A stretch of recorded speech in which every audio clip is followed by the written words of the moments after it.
Hai Interisti Forza Inter, kembali lagi dengan channel Update Inter, channel yang akan membahas informasi terbaru dari Inter Milan khusus untuk Anda. Dan inilah berita hari ini.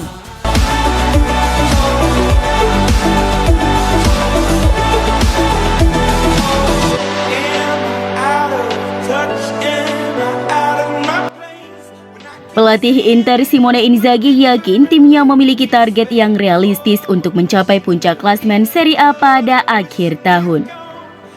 Seperti yang dilaporkan Corriere della Sera bahwa Nerazzurri kini berhasil mengejar AC Milan di klasemen dan sang pelatih berambisi berada di puncak menjelang Natal.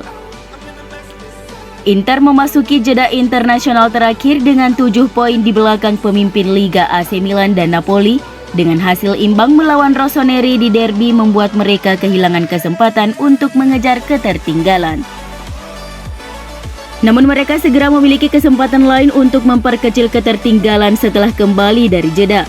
Bermain melawan Partenopei di Giuseppe Meazza sehari setelah rival sekota mereka menderita kekalahan Serie A pertama mereka musim ini melawan Fiorentina. Kali ini Nerazzurri tidak melakukan kesalahan, menang 3-2 dan mengikis jarak menjadi 4 poin dari dua tim yang berada di puncak.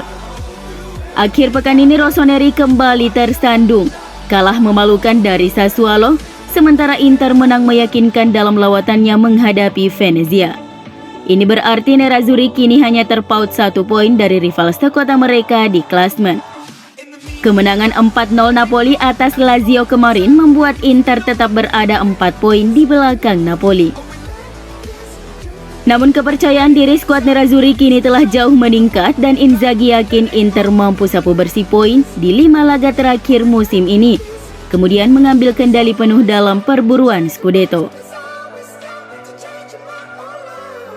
Inter telah mengonfirmasi melalui laman resmi klub bahwa bek sayap Matteo Darmian dan bek tengah Andrea Ranocchia mengalami cedera paha. Kedua bek senior Inter ini diperkirakan akan absen 15 hingga 20 hari ke depan. Matteo Darmian menderita cedera otot rectus anterior paha kiri, sedangkan Andrea Ranocchia mengalami cedera otot pada adduktor brevis paha kanan. Darmian mengalami cedera saat laga Nerazzurri melawan Venezia dan terpaksa ditarik keluar lapangan di babak kedua pertandingan setelah mengeluhkan rasa sakit di pahanya. Sementara itu Ranocchia dikeluarkan dari starting 11 menjelang laga melawan Venezia karena ia merasa belum sepenuhnya fit dan tes mengungkapkan bahwa ia mengalami cedera pada adduktor minor paha kanannya. Sang pemain harus beristirahat setidaknya selama 2 atau 3 minggu ke depan dan harus melewatkan laga pamungkas melawan Real Madrid di Liga Champions.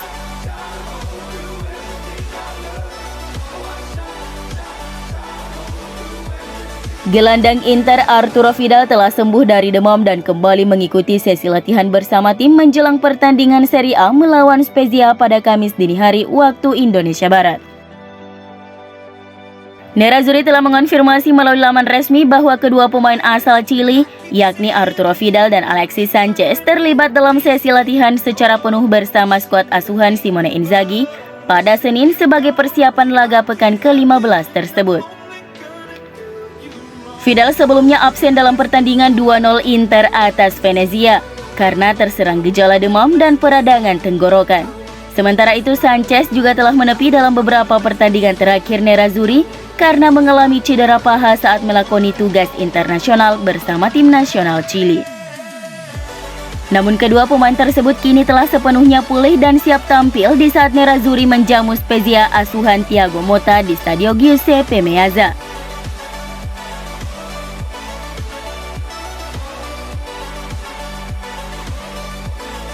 Gelandang Inter Hakan Çalhanoğlu berada dalam performa terbaiknya untuk Nerazzurri dan penampilannya telah membayar atas kepercayaan yang diberikan kepadanya oleh pelatih Simone Inzaghi.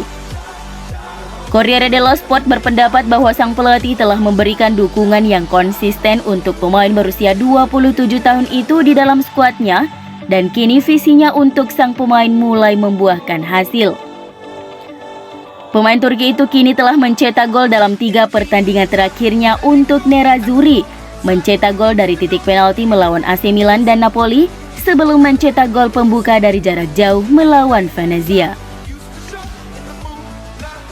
Calhanoglu kini menyamai pencapaian golnya di musim lalu dengan mencetak 4 gol dari 33 laga bersama Rossoneri. Penampilan pemain berusia 27 tahun itu dalam pertandingan terakhir terlihat sangat lengkap di tengah lapangan, menutupi banyak ruang dan melibatkan dirinya dalam hampir semua hal positif yang dilakukan timnya. Direkrut gratis dari rival sekota, penampilan Calhanoglu di awal musim sungguh mengecewakan. Meski melakukan debut impresif, namun setelahnya penampilannya justru banyak mendapat kritik dari penggemar.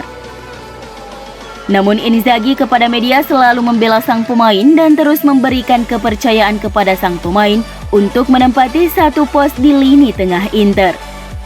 Sekarang mantan pemain Leverkusen itu mulai memberikan pembuktian tentang mengapa Inzaghi begitu bertekad untuk membangun tim dengan Calhanoglu sebagai porosnya, dan sang pelatih kini senang melihat kepercayaannya pada sang pemain membuahkan hasil. Bukan rahasia lagi bahwa pemain Sassuolo Davide Fratesi adalah salah satu gelandang paling impresif musim ini, dan CEO Nero Verdi Giovanni Carnevali mengakui sang pemain kini menjadi incaran sejumlah klub besar Italia. Menghabiskan masa pinjaman di Monza tahun lalu, Fratesi kembali ke Sassuolo dan sukses mengisi kekosongan yang ditinggalkan Manuel Locatelli yang hijrah ke Juventus. Fratesi menjelma menjadi pemain penting bagi Sassuolo di sepanjang musim ini. Sang gelandang telah tampil sebanyak 14 pertandingan di semua kompetisi bersama Nero Verdi musim ini dengan mencetak 3 gol yang mengesankan. Dengan Roberto Gagliardini yang begitu tidak efektif dan Matthias Vecino tampaknya akan keluar, Fratesi akan menambah kualitas sebagai pengganti. Gelandang serba bisa ini bisa menjadi pelapis yang cukup sepadan untuk Barella. Dengan Fratesi dikenal sebagai pemain yang sangat box-to-box man yang mampu memainkan gaya menekan. Marotta telah melakukan pendekatan kepada Sassuolo untuk mengangkut pemain muda ini ke Giuseppe Meazza. Inter siap menyertakan beberapa pemain muda dalam kesepakatan untuk menekan harga sang pemain. Inter dikabarkan semakin dekat untuk mendatangkan bek Chelsea Malang Sarr dengan status pinjaman pada jendela transfer Januari ini.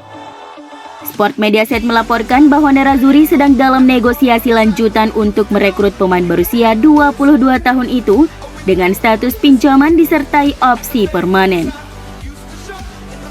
Nerazzurri ingin menambah opsi yang lebih solid untuk lini pertahanan tim Simone Inzaghi sebagai pelapis trio bek utama, yakni Milan Skriniar, Stefan De Vrij, dan Alessandro Bastoni. Klub sedang bernegosiasi dengan pihak Chelsea untuk meminjam ex-pemain OGC Nice tersebut dengan opsi penembusan seharga 15 juta euro.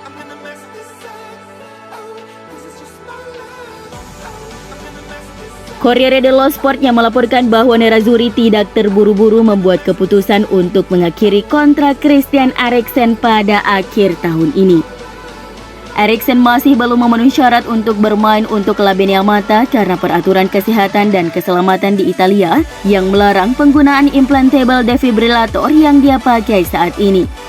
Nerazzurri masih menunggu tes terakhir yang akan menentukan apakah pemain Denmark itu dapat melepas perangkat tersebut atau tidak, dan kemudian akan membuat keputusan bersama dengan sang gelandang. Jika Eriksen tidak dapat kembali untuk Nerazzurri, maka klub dapat memutuskan untuk mengakhiri kontraknya dengan persetujuan bersama untuk memungkinkan pindah ke liga di mana ia dapat bermain.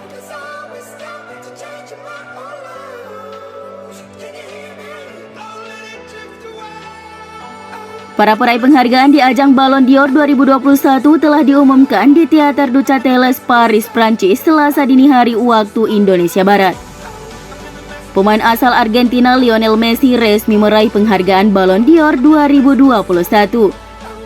Peringkat kedua pemain Bayern Robert Lewandowski dan Jorginho menempati posisi ketiga. Sementara itu pemain Inter Lautaro Martinez dan Nicolo Barella masing-masing menempati posisi 21 dan 26. Kedua pemain muda Inter ini masih punya banyak waktu untuk melakukan hal-hal hebat sehingga bisa menjadi peraih Ballon d'Or Inter sejak era Ronaldo Nazario. Sedangkan untuk daftar peraih Yashin Trophy atau kiper terbaik, Samir Handanovic berhasil masuk dalam jajaran 10 besar kiper terbaik dunia. Donnarumma dari PSG yang berhasil memenangkan trofi ini.